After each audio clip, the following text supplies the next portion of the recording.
sector also apart from this. Thank you, Mr. Kumar.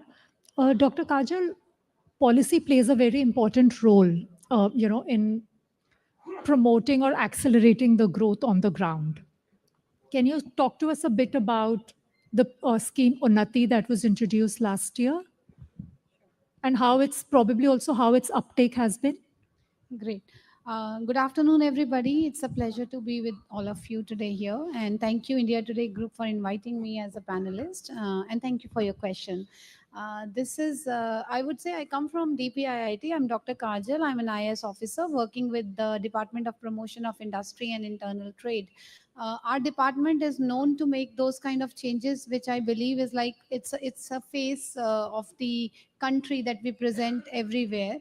Our department looks after Startup India scheme. We have ease of doing business, Make in India, intellectual property rights, and then all these special, I would say, area schemes such as Jammu Kashmir, Northeast, industrial incentives are provided there. And to give you a little bit about Unnati, this is a scheme that we launched last year by the Honorable Prime Minister on 9th of March 2024. May I know how many people have heard about it? Can you just raise your hands, please? Well, that is not a good situation, I would say. A lot of you are not aware about the scheme, and let me tell you, it's really one of a kind. You are aware about NEEP and needs, right? Are you guys aware about that? How many of you know about NEEP 2007 and then the needs 2017? So not a lot.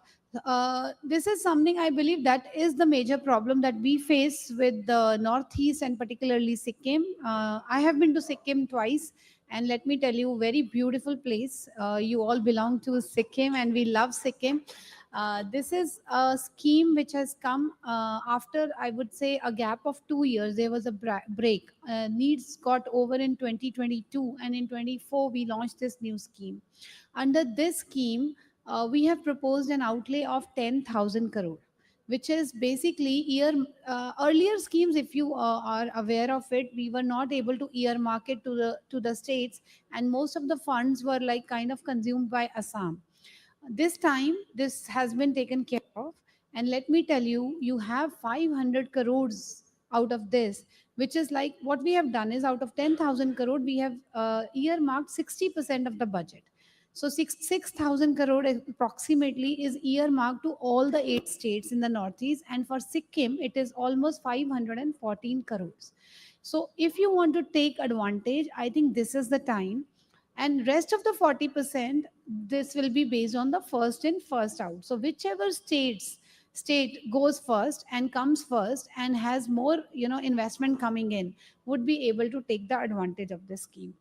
This scheme has 2 layers to it. We have divided your state into 2 zones, zone A and zone B. Zone B will be getting higher incentives than zone A. So if you are putting your industry in zone B, you will get slightly higher incentives in the zone A, which is again, I would say, advantageous for you. There are 3 components to it. One is your capital linked incentive, like the capital incentive. So once your industry is up and running, you can come back and you can take 30%, and there is an upper cap to the incentive. So maximum of, I think, 5 CR in the zone A and 7.5 CR in zone B. Correct, right? And in interest subvention, we will be giving you, again, there is zone A, zone B, and we will be giving you interest subvention on the loan that you have availed. And third will be your GST linked incentive, which is called MSLI, in which it is a kind of lump sum incentive. I know it's a difficult terrain. A lot of problems and challenges are there in the Northeast, and there was a lot of demand that we should be given transport incentive and GST reimbursements and all that. So what we have done is we have just clubbed it into one incentive, and this is linked to your productivity. So if you are operational in these areas, and you are supposed to be operational for at least 5 years, which is a mandatory requirement under this scheme, and if you are doing production and operations there, we will be providing you this GST linked incentive. So it is not GST reimbursement only, but it is taken care of as a lump sum incentive, which is earmarked and linked to your GST payments. and then you can use it for anything that you want. You can use it for your labor payments, you can use it for your transport. So we are not asking for different compliances. So you just have to come back for one incentive, and you can use it wherever you want.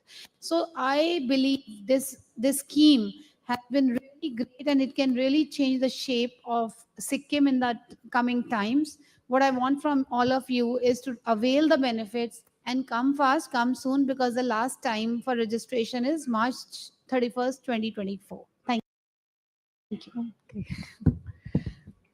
Thank you. Thanks, Dr. Kajal. So that was a good overview of one of the very major schemes that is present in the state for entrepreneurship.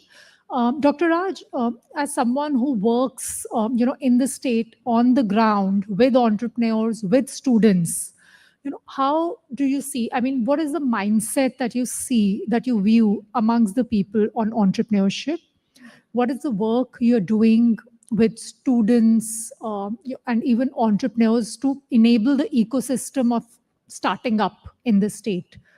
So, two questions for you. Once this government came to power in 2019, so one of the main things the government tried to do was like to create the mindset among the young people to take up entrepreneurship. A little closer. Yeah. So one of the main things the government tried to do was to create entrepreneurial mindset among the young people. So young people means like a lot of creativity, lot of new energy. So this could be harnessed in a better way. So the government tried to encourage in a big way for this entrepreneurship. So I mean now as a seed cell, I mean as a Sikkim Entrepreneurship and Economic Development Cell, it is an organization patronized by Honorable Chief Minister of Sikkim, Shri P.S. Gole sir. So our main job we started was to create mindset among the young people. So I mean we've tried to conduct lots of awareness program in all over in the state of Sikkim, and then we realized that if you really want to create entrepreneurs today, then it's important to have this entrepreneurial mindset among the students also, because the today's our whatever education we are getting in the schools are only making them ready only for job only. So today if you do a survey and if you ask anybody after the college or a master's level, 95% want to go and do a government job or get a job, but nobody wants to do nobody wants to be an entrepreneur. So that is one of the huge challenges we are facing. We faced. I think it's the same for all the stills also. So as a organization, we try to create mindset. Now we are really giving them mentorship. We are trying to get them a market access. And now you see in every month, some of the entrepreneurs are in Delhi. They are visiting Pragati Maidan and all that. Recently, this department is also bringing. So I think our organization is trying to create the mindset among the young people. So I'm sure that in the days to come, our people will also become they will be able to create huge startups. And to share you one data that till now from Sikkim, no company has been listed in the national stock exchange. It hasn't been listed till now. In that sense, we are very underdeveloped in that sense. But then, if you just go to the data and see that in the year 2024 only, $13.7 billion has been invested through venture fund in this country to the young startups, and then we hardly got any money for. So that is also one of the challenges that tomorrow, even you can extract say 10% of the money to our state, to our young people, then we can really develop tomorrow. Yeah. So so that's what. Yeah. I will just, before I move on, I'll just ask you, I'd like to, elaborate a bit on this point about mindset change you mentioned. Can you give us 2 examples? Because that's the toughest thing to do, right? I mean, intangible things, changing a mindset. So can you give us examples on how exactly it is done? See, like the greatest motivation can be your own peers. Okay. So no matter how many talk you will give it to your young people, additionally, you are able to show them some example. They won't do it. And you have to create a people whom you can relate to. Okay. Today, if I talk to, say, Elon Musk or Mark Zuckerberg and all that, that's fine. They're doing the global level. But, I mean, somebody sitting in a village will be more inspired seeing his neighbor what he's doing. Yes. tomorrow suddenly that guy is now not doing a job, regular job, and is creating enterprise, and is doing fine in life, is buying the good things in life. So then these young people will definitely will take up that particular thing, will take up this entrepreneurship, and I think that's the huge thing. And I think the friend Yes. sitting beside me is one of the best example from Sikkim. He has been one of our ace entrepreneur. I think he has really motivated a lot of people to take up entrepreneurship. I think we need people like him also in Sikkim. So I mean, so coming back to your question, like we're trying to create role models among our own people, so that tomorrow they can inspire our own people to take up entrepreneurship. Okay, thanks. Thanks, Dr. Raj. So Revaz, so if many of you might not know, while he now works with the government of Sikkim, before that, he founded 35 startups. No mean feat by any chance. Thank you so much. So Rivaz, you have been a serial entrepreneur in a state where, like as Dr. Raj said, that there's this whole mindset that government job is the best. So if you can talk to us a bit about what led you to start not one, two, but 35 companies, and then we can move on from there. Yeah, thanks. Firstly, thank you so much for inviting me in the panel. If I have to recall myself when I was 19 years old, when I first started my current venture, Any Taxi, which I'm still running it, the only thing that I wanted to do was I wanted to express my freedom, and I wanted to express through entrepreneurship. There was nothing else. I wasn't thinking about profit. I wasn't thinking about making it big. I wasn't thinking about being somewhere someday, but I just wanted to give my 100% towards what I was doing then. And it just went on, one idea after another. For me, it was like any idea that comes onto my mind, I used to go ahead and try. And I believe in failing fast and trying out new ideas, because I always believe that till the time I'm young, till the time I can take risk, I will. And I still continue to take a lot of risk in terms of my startups and my ideas and how and what we can do. Thank you. So before I move on to Mr. Gupta, since you mentioned the word risk, so now you're working with the government to create the entrepreneurial ecosystem, right? And you also mentioned this whole philosophy about build fast, act fast, fail fast, right? So how are you now translating this into the whole ecosystem you're building around startups? Firstly, I think Sikkim is a beaming example towards youth empowerment. Thanks to Honorable Chief Minister, that me as a very young entrepreneur, I have been given a responsibility as OST to Honorable Chief Minister for skill development and entrepreneurship. And the role which I have been given the responsibility of, I think this role includes lot of taking risk, lot of policy advisory, lot of policy framing, a lot of lobbying with bureaucrats. So the game has just begun. I think Sikkim in next 4 years, under the able leadership of Honorable Chief Minister, we will see a drastic change in ecosystem, and I'm very positive about the government and how ecosystem is evolving, and how what it was before 2019, before Honorable Chief Minister assumed the office.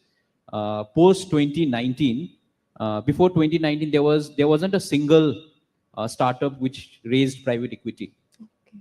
And in 2021, a Sikkimese company, our guest, they raised a private equity from Netfee Northeast Venture Fund. Me myself, I think I was the second person to raise a private equity. So I raised through different angels and different VC, not exactly a VC fund, but people who run VC funds. So they invested as an angel. So after that, I think there are a lot of startups right now like Agapi, Sikkim, who has recently raised a FDI, foreign direct investment. So Sikkim is opening up. Sikkim is just gearing up to the larger startup ecosystem, and I think we will not be lacking behind. And with the role which I am given responsibility of, we will see maybe we might even touch 100 startups raising money by the end of 2030. Okay. Interesting. And that's, I mean, you have closed on a very positive note. And since you were talking about investing, we have a star investor in Sikkim from Sipla. Mr. Gupta, Sikkim is very critical for Sipla. They have 3 plants there. So can you talk about what makes it a very strategic location for Sipla and pharma industry in general? So, first of all, thank you, thank you. I'm extremely privileged to be part of such an esteemed panel and to be present in front of such a wonderful audience and the people who belong to Sikkim, such a beautiful state full of greenery. Thank you so much. I'm Vipul Gupta. I'm working with Cipla as Vice President and Head of Corporate Affairs, and today I'm representing Cipla. And as you said, uh, Sikkim is a strategic investment for Cipla because we have 3 manufacturing facilities in Sikkim. We started our first manufacturing plant in 2007. Then over a period of time, we came up with 3 plants. And basically, the kind of ecosystem, the kind of incentives being offered, the kind of ease of doing business, policy friendly environment, these are some of the key things which really supported pharma industry to grow in that region. And that's one of the strategic location for us because it caters the need of Northeast India and many other places. And our products not only is coming to India, but we are fulfilling the requirement on a global platform from our Sikkim plants. And as we talked about that in the last session, that education is really rising and skill set is really increasing. That's another reason to be a strategic choice because we are getting very good resources or very good people from that reason. So all that factors make us to invest in that particular reason and a strategic choice to be in Sikkim.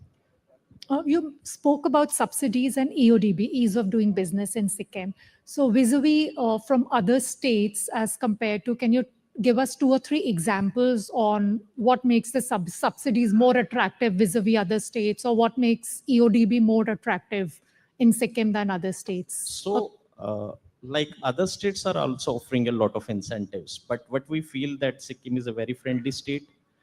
We have very what you say ease of doing business. Whenever there is a problem, we can meet with people, we can discuss with them, and the issues get resolved at a very fast pace. So we have that sort of what you say freedom to get access to a lot of things. Other thing is that environment is very friendly, which make it really one of the strategic decision to invest over there.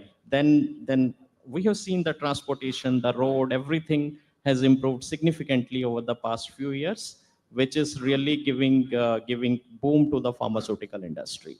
So these are few of the factors which we really feel has really helped in terms of establishing a very strong network and fulfilling our mission of giving access to the medicines to the patients or to the well-needed population. Thank you, Dr. Gupta or Mr. Gupta.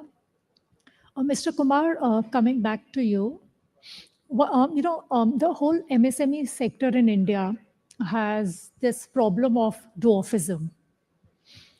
Of the 6.3 crore MSMEs that we have, 99.5% are micro in nature, right? And another bigger problem we have is our micro companies remain micro. They don't become small, small doesn't become medium, right? So as you represent industries department, as you work on different initiatives there, how are you planning or how are you ensuring the MSMEs in Sikkim are able to scale up nationally and internationally? Yes, ma'am. This is very important question for Sikkim, because in Sikkim also mostly all the enterprises are micro nature. They mostly do business within 1 crore rupees. So that's why another main constant is the number of MSMEs. Last few years we increased the number. That is the main priority, because they are mostly into informal sector. Now we brought them into formal sector. Now next aim is to scale up the production or services. That's why now we are doing all the marketing and branding activities. Now almost in every year, we participate almost 20 to 25 major exhibition, trade fair, buyer-seller meet, vendor development programs. We do all these activities. Even tomorrow, we have investment summit, Northeast Investment Summit at Pragati Maidan. So we are participating all the national major events, exhibition, trade fair, buyer-seller meet, and we are doing our own program also in other states. Last month we have done in Ahmedabad, buyer-seller meet. We had almost 200 buyers. They were asking for different products of Sikkim, whether it is spices or say we have a hard churpi, that is called a hard cottage cheese, and we have multiple fruits, vegetables, then handicrafts items. So very high value items are there in Sikkim. So that we want to explore to within India, as well as we want to export to foreign countries. Even last month, we released an incentive, kind of export subsidy to one local MSME. They exported Dalle chili. That is a specialized chili in Sikkim, very small and but very pungent. These are all high value products having a lot of demand, but we are exploring all those demands so that we can encourage them to export, whether within India or outside, so that they get interest and they get more production. So this is our main aim, marketing and branding. Very interesting, and certainly a very big gap that MSMEs face. Dr. Kajal, Unnati scheme has received over 320 applications as of now, as of today. So, can you give us a lowdown on the kind of sectors from where interest has been received? And I will, in the interest of time, I would also like you to address this another question on a lot of government schemes usually don't see a lot of uptake, right? So, what are you doing different with Unnati? I totally agree with you. It's not easy, and there is a lot of hesitation. And I believe given the procedural delays that we saw in the past, we had complex environment, and we had the promotional issues. So a lot of I would say technical nuances which were creating a lot of obstacles for us to work together. In this scheme, it's now almost 370 applications and more have come to us.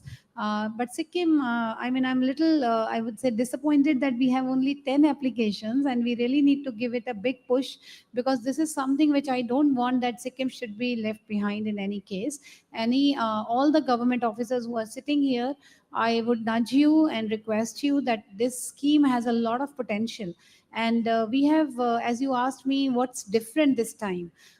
It's something that we have tried, that we should bring transparency, we should bring the deadlines, we should make it more transparent to the people and fix the accountabilities for the people, so that there is no delay, and we would try to process cases on a timely basis, which brings the confidence in our investors that yes, this is something which is doable, and they should be availing the benefits within the given time frame, and that's how we want it. So one of the major change that we brought in this scheme was that we have appointed, a project management unit in Delhi, and I have almost 15 people for the 8 states, the project implementation unit, which will be helping my government offices in the various states to help them process, because there are many technicalities which I have seen in these states. People are not aware. The documentation, this lacks. People don't know what kind of documentation will be sufficient, and there's a lot of back and forth that happens between the DIC office. It goes back to the applicant, and in this, the whole momentum is lost, and the people feel that okay, this is not working, and perhaps I should not pursue it further. So what we have done, the first thing is to give you the hand holding. We have appointed people who are trained, who have the background in financing and everything, so that they can help you to apply, to fulfill the requirements as desired and required by the scheme notification and their guidelines. The last times, I believe the portal had a lot of problems because it was not working properly. A lot of network issues are there in these areas due to disturbing weather and other fiber optics and other problems. This time we have created a very fully dedicated portal which is working and which is not creating any more troubles. I mean, of course, it's a technical thing. Once in a while we do face troubles, but the troubleshoot is done and we take care of that. So we have a dedicated team here to make sure that your portal is working. Then I also have a dedicated staff for your grievances, so that if you apply, you contact us, we try to ensure that we give you replies on time and clarify things that you don't need. I have appointed my people one on one. They are having interaction with the investors. We are also working together with the Ministry of Donor. A lot of road shows have been done, a lot of promotion has been done. Further, today I'm sitting here, I'm promoting Unnati. That's the biggest example I can give you, that today I'm happy at least these 100 200 people who are in this room will not go back, and now they can go and tell, all right, there will be 200 further, and this chain will be created who will go and promote Unnati in Sikkim. And I hope to see a better response from Sikkim state in this coming time, in this coming months. So I believe this scheme is now being dealt in a very different way. I have put the deadlines. If people do not respond on time, we will take the cases to our level and we'll process it, and will not make you suffer, and the cases will not linger on for longer as it used to be. So I hope that will help. Thank you. Thank you.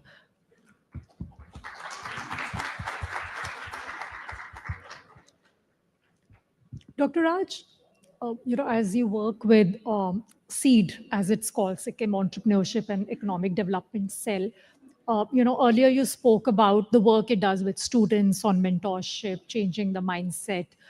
Can you also talk about, because how are you creating this whole ecosystem? How are you to ensure that the local entrepreneurs, like as Mr. Kumar said, that a lot of entrepreneurs in the state are still informal in nature, maybe very small. So how are you creating that ecosystem for them to ensure that they are able to access funds when they need, they are able to get the technology that they require?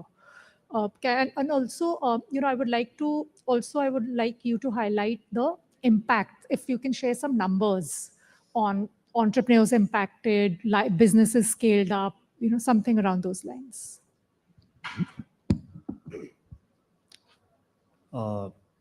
Regarding building of ecosystem, one of the main things this organization is trying to do is trying to be a catalyst. So it's trying to be a breeze between government, between the entrepreneurs and the other agencies also, which are there. Sometimes what happens, like some organizations work in a very silo level. They are not able to come in the one table and discuss about so many things.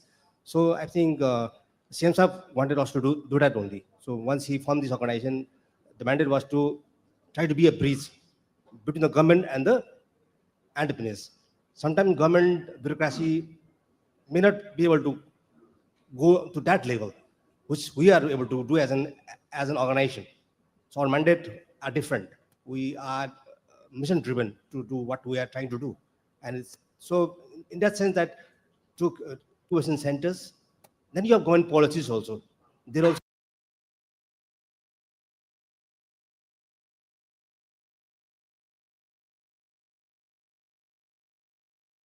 penetrate, and not only penetrate, then also see that these policies which are meant for entrepreneurs also reaches to the entrepreneurs also. Sometimes there are fantastic schemes are there for the entrepreneurs, but people are not able to take it. They don't know it.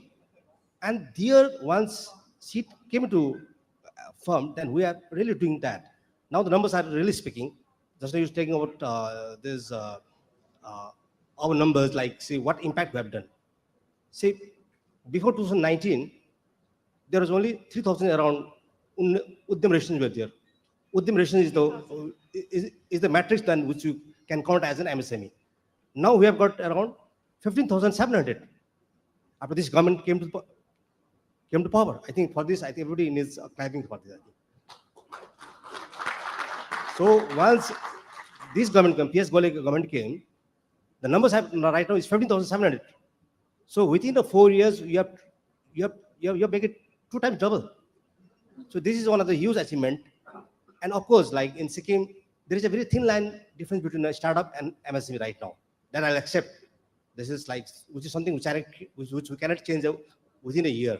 So, but I will assure you that in the coming 5 years, as my friend said, colleague said, we believe that now, we discuss also that in the coming 5 years, this is going to be the golden era for entrepreneurship state of Sikkim. With such a visionary and supporting chief minister we have, then we have, there is a seed sale which is working for the government only, and then young people who are not only doing businesses, but they're also coming into the government, like he being now OST of the government of Sikkim. So I think, we are very much positive in the days to come. I think we'll create a lot of entrepreneurs from Sikkim. We'll have a lot of startups. Numbers will really go up. I know the numbers, as per the definition of DPIT, may not be many with that we accept, but then we are on the process. In the years to come, a lot of things will happen. That the whatever numbers ma'am was sharing me, that number also we knew that there are only 10 numbers. And by the way, we are working very hard to increase these numbers also with the department only. And so I'm sure we are quite positive that the impact will really increase and the ecosystem will really become robust in days to come. Yeah, thank you. Thank you. Thank you, Dr. Raj. Rivaz, a lot of times we have spoken about the schemes, we have spoken about what the work being done on the ground, but a lot of times what we need is a vision.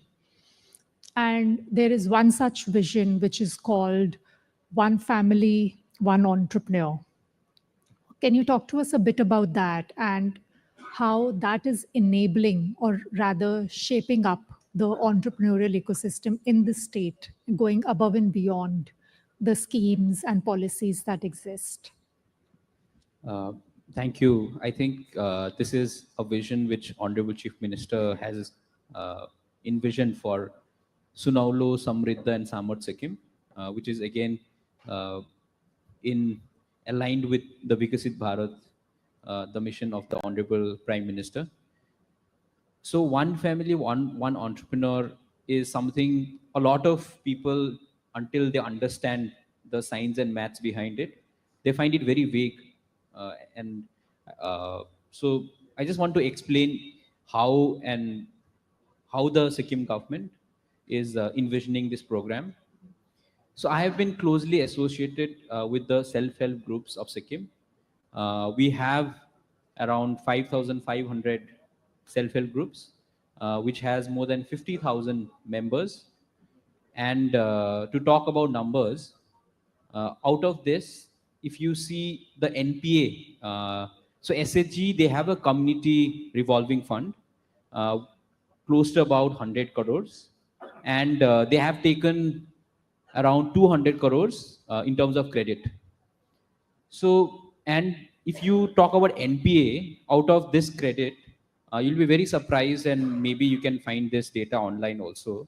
So the national average is 2.20%, whereas the NPA of SHGs of Sikkim is 0.73. I think that is very remarkable capacity which the self-help group holds. So right now, behind this vision, we are trying to funnel these SHGs into MSMEs and startup.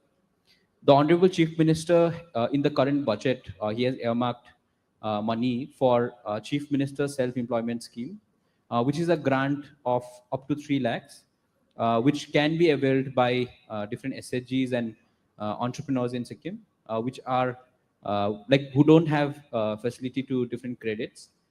And again, beyond that, people who have access to credit, there is a skilled youth startup scheme, which is again a flagship scheme of the government. Apart from that, to skill these SHGs and youths of Sikkim, Sikkim Inspire is a flagship project which is funded by the World Bank. And commerce and industry is one of the priority department, along with skill development. So me as a OSD for both of these important roles, skill development and entrepreneurship, I see that if you see a filter, a funnel where 55,000 women who have access to credit, who have a very good and like basically 0.73 is, I think, a remarkable percent in terms of NPA that you can achieve. And when they are already disciplined, when they are when they have access to different skills, when they have market opportunities. So for SHGs, there's a dedicated brand called Swayam Sikkim, which is again launched by the Honorable Chief Minister in 2024. So they have a focus portal. They are also working towards, so they have a brand identity. So they're working towards how they can market these products at a global level. So we recently had a talk with Amazon, Saheli, and also Flipkart. So we are trying to work towards how we can basically pivot, galvanize all of these SHGs and slowly move them towards MSMEs and startups. And 55,000, Sikkim has a very small population, which I think a lot of us know. So 55,000 households in Sikkim means almost 60 to 70% of rural households. So that is the penetration. So one family, one entrepreneur, to a lot of people who don't understand the maths and science behind it might be vague, but government is working with a vision. Government is determined to make it possible. And we have the right team, we have the right people in place. And I'm sure in next 5 years, we will surely see the vision of one family, one entrepreneur, which is under the Sunaulo, Samriddha and Samad Sikkim, which is golden, prosperous Sikkim coming to reality. Thank you. Thank you. And 70% of the target is met, I believe, with the SHGs, right? Mr. Gupta, can you, I'm going to now, I see the time's up. So in the interest of time, I'm going to ask you for advice. What advice would you give to policymakers in other states who want to attract large players like CIPLA? What is it that you would want them to do more? So as I discussed about, first of all, the policy framework. Policy framework should be very, very favorable, which really attract the pharma companies. Can you to give go some there. examples? Yeah, like incentive schemes being offered in the state, that can be something which really attract the pharma companies. Then we talk about one of the key challenge we get in terms of getting all the approvals. If this is a single window clearance system, Okay. where all the approvals can be expedited or can become under a single window, it will avoid a lot of efforts or lot of hassle from the pharma companies. That's another thing. Then I talk about the skilled resources. So if really we have good pharma background resources or good pharma institutions which can really produce good, you can say, resources, that's another advantage. Then of course the good road and the transportation system, which further add and boom the pharmaceutical supply chain to basically, so that the mission of giving access to the medicine can be fulfilled. So these are the few of the things which can be taken into the mind while investing into any state. Thank you. Thank you. And that was a very interesting panel. We heard from the entrepreneurs, the policymakers, the government, and the investors. So thank you, everyone. That will be all for this session. I would now like to call India Today's managing editor, S. Sahaya Ranji, to please come on stage to felicitate the guests.